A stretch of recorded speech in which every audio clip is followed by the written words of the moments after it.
Assalamualaikum warahmatullahi wabarakatuh. Jumpa lagi bersama gue Proy. Kali ini gue akan mereaksi video dari channel YouTube-nya Noman Alihan yang berjudul The Story of Robert Davila. Tanpa basa-basi lagi, mari kita simak videonya. The story of Robert Davila. You know who that is? No, you don't, because I do. 3 months ago, I gave khutbah in Fort Worth. I haven't been to that masjid in 4 or 5 years, and they invited me for some reason, and I went. And I gave khutbah there. My khutbah was about dua. An Egyptian fellow comes up to me, a young man came up to me afterwards, he goes, Allah fulfilled my dua today. And I said, what's your dua? He said, my dua was that Nouman Ali Khan should meet Robert Davila. I was like, are you Robert Davila? He goes, nope, I am not Robert Davila. Robert Davila is my friend. But I think Allah is fulfilling my dua. I was like, fire away, I want to know. Robert Davila is a young man who lives in a town 40 minutes past Fort Worth. He was a farmer, young guy. And he was hit with some sort of genetic disorder that kicked in later on in his life, and he became paralyzed from the neck down. And he lives in a nursing home. Most people in that nursing home are 90 years, 100 years. They're really, really old people. And then there's, his room where he's paralyzed neck down. He's the only 30-something-year-old that is in the nursing home, okay? And he's been in that nursing home for the last 10 years. His family got a computer for him that's voice activated, so he can give voice commands, put a headphone on and Google stuff and search stuff so he can surf the web and find information. In his room, and by the way, staunch Christian family, the minister comes and prays for him every week and things like that. And his best friend was in the bed next to him. One of his best friends. He became best friends because he met him at the nursing home. This person was also paralyzed and he needed a new liver. Okay?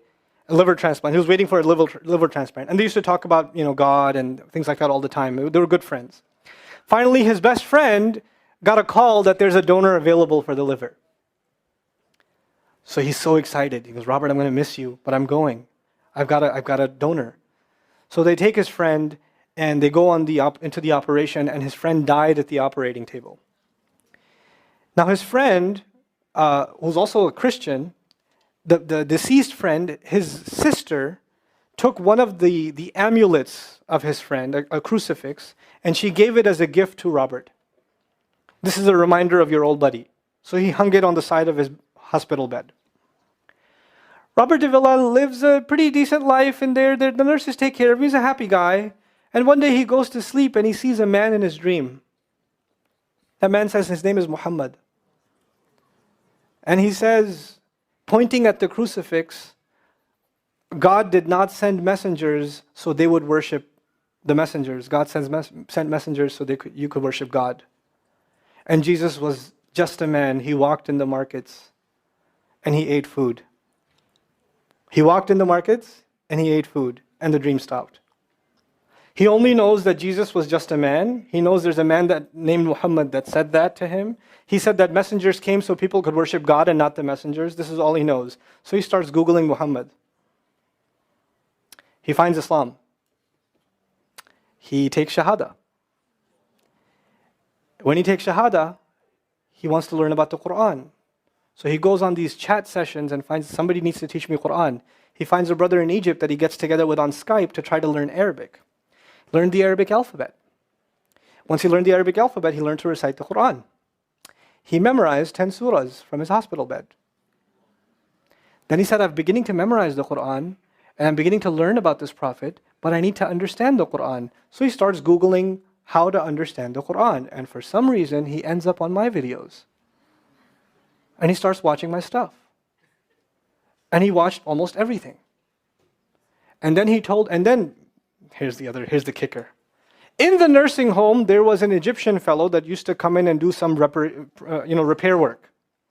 The Egyptian fellow has his own awesome story. The guy had basically lost faith. He wasn't religious. The nearest masjid to him was 50 miles away. So he didn't really go to Jum'ah much anymore. But he felt a spiritual void, so he started going to the church just to feel closer to Allah. Raised Muslim. He goes to the church just to feel closer to Allah. He's passing by Robert's room one day and he hears وَالْعَصْرِ إِنَّ الْإِنسَانَ لَفِي خُسْرٍ. So he walks into his room and says, Robert, what are you listening to? Robert says, nothing. That was me. And the guy says, you're Muslim? He goes, yeah, I became Muslim. And now this friend is in shock. How does Allah guide someone in the middle of Churchtown, USA, in a nursing home, with a crucifix on the side of his bed that he doesn't even have the physical strength to move, and the guy himself says, I want to come back to Allah. So he tells him about his, the friend he found online, Nouman Ali Khan. So the Egyptian fellow starts watching my videos. And then he says, I wish I could meet him one day. And he says, okay, I'll pray for you. And after 5 years, that Egyptian friend shows up at the same masjid that I haven't been to in 4 years. And after Jum'ah says, I think Allah wants to fulfill my friend's dua and my dua. So I said, I think He does. Let's go. So I took a few of us and we went. And we met with Robert. We had a beautiful conversation with him. And inshallah, for Eid, we're going to go to his nursing home again. The nursing home was pretty shocked. You're all here to meet Robert? Like, yep. Yep. Why do you want to meet him? He's an inspiration. We're like, okay, let me check if we can. And they had to call the hospice administrator and all this stuff, and then eventually let us in. And Robert's in shock. And then I meet with Robert, we're talking, and I was like, hey, Robert, so I heard you memorize some surahs. He says, yeah. Can you recite one for me? So he recited Surah Al-Asr. Not one of us was not crying. We're just in tears. When somebody turns to Allah,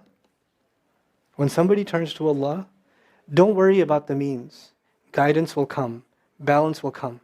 I want to tell you some more about Robert because young guys are here. Young guys that play basketball. Young guys that are healthy. Young guys that have ambition. I told you, what's his paralysis? From where to where? Neck down. He has a special wheelchair that has to hold pretty much every part of his body in place. He can't just sit in a wheelchair. It holds his neck and it holds every other part of his body in place because he has no control over his limbs. And he has to have a special van where the wheelchair locks in so that if it goes through a bump or whatever, he doesn't, receive the shock. So he made a request. He wants to go to the Friday prayer. They didn't have the special van, so they put him in a regular van. And so he went to the regular van and a few bumps and his spine got even more hurt. He went to Jumu'ah. He came back in excruciating pain. And they said, I'm sorry, Robert, you're no longer able to sit in your wheelchair. You're going to have to stay in your bed for the next 6 months at least. If you see recovery, then you can get back up again. I met him in that span. He'd already been in that bed for 3 months already. And the reason he was in that bed is he went to the Jumu'ah prayer. And he told me about the Jumu'ah prayer. He said, I've never felt more peace in my life than I was in that masjid. And you know what I'm going to do, Brother Nouman? When I can sit in my chair again, I'm going to go to Jumu'ah. I'm going to go to the masjid because I've never felt like that before. There's someone who has nothing but control over his mouth and his eyes. And he says, I only find peace in the masjid. And here we are. These masajid, I don't care what ideology, what school of thought, what they're talking about in the masjid, what fitna is there. I don't care. It's still Allah's house. Just go to pray. Don't go there to talk to people. Go there to talk to Allah. Just go to talk to Allah. You're just going for you and Allah. That's it. That's it. Other things will come, but you're not going for them. You're just going there to find peace. You'll become different people. If Allah can guide Robert Davila, Allah guide everybody. And then he said, sometimes I wonder why Allah put me in this position. And then I say to myself, what am I kidding? Allah has given me so much. I am so grateful for what He gave me. And if this is the way He was going to bring me to Islam, it's all worth it. So worth it. You have Muslims that lose a little bit of health. And they say, why is Allah doing this to me? And this man, if you would think, nowadays atheists argue because of suffering, there's no God. If one man has in a position to say, I don't believe in God. If there was a guy, why would I be in this position? It would be Robert Davila. That guy would say, I don't believe in God. If there was one, why would I be in this mess? And yet he's in this position, and I've never seen a face with more nur. Never. I've never seen a face that has more contentment on it. He's so satisfied with life. He's so happy. He's just happy. The last 7 or 8 khutbahs I've given are actually based on one sentence each on one sentence that he said in his conversation. Is that profound? He's a teacher to me. I consider him a teacher. He's my sheikh. Somebody says, who's your sheikh? I say, Robert Davila. Really? Is that a pizza place? Or no. No. You know? The guidance is all around us. You don't have to get worried about what's not there. There's plenty there. You know what Allah did for the people of the cave? You know, He even guided them in where to sleep. You know, He even guided them on where to turn. As the sun was coming, they'd turn away from it. As the sun came from the other side, they'd turn the other way. Allah will guide you in your sleep when you make dua to Him. He'll even guide you in your sleep. Every toss and turn will be guided by Allah. Can you imagine? We shouldn't be skeptical in Allah's guidance. We shouldn't worry about how am I going to find balance. No, that's Allah's job to guide you. Your job is to talk to Him. Your job is to get sincere. That is the message I have for you. That is how we're going to find balance. Honestly. And if once you do that, once you become sincere to Allah, Allah will open doors. Allah will give you friends. Allah will give you teachers. Allah will give you access to resources, all of which are going to bring you closer and closer and closer to Him and to the truth and make life better for the people around you. This is really the gist of what I wanted to share with you. I don't want to speak longer. I've spoken too long already. I love... Bismillahirrahmanirrahim. لإيلاف قريش إيلافهم رحلة الشتاء والصيف فليعبدوا رب هذا البيت الذي أطعمهم من جوع وآمنهم من خوف. Takbir. It's a reminder for all of us that, there are no excuses. Robert can learn Quran. Masya Allah, Alhamdulillah kisah ini dapat diabadikan oleh Ustadz atau Syekh Noman Alihan. Tentunya video yang luar biasa. Robert Davila sendiri adalah manusia yang luar biasa, yang mana dia dibesarkan sebagai non-muslim dan dia diberi ujian oleh Allah Subhanahu wa Ta'ala berupa penyakit yang menyebabkan dia lumpuh. Tapi justru dengan penyakitnya itu, alhamdulillah dia menemukan Islam. Bahkan dia berjumpa dengan Nabi Muhammad SAW, yang mana berjumpa dengan Nabi Muhammad SAW adalah sesuatu yang diinginkan oleh seluruh umat muslim di dunia. Dan alhamdulillah dia akhirnya menjadi muslim.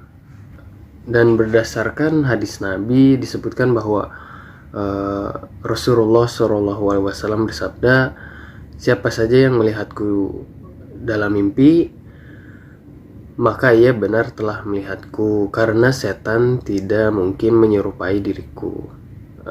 Dalam hadis Sahih Muslim. Tentunya video ini banyak pesan yang dapat diambil.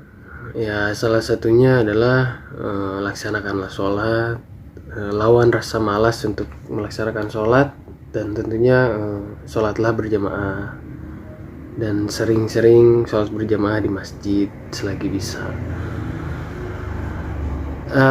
Mungkin itu saja video hari ini, video reaksinya hari ini. Mudah-mudahan video ini dapat bermanfaat untuk kita semua. Dan akhir kata, Assalamualaikum warahmatullahi wabarakatuh.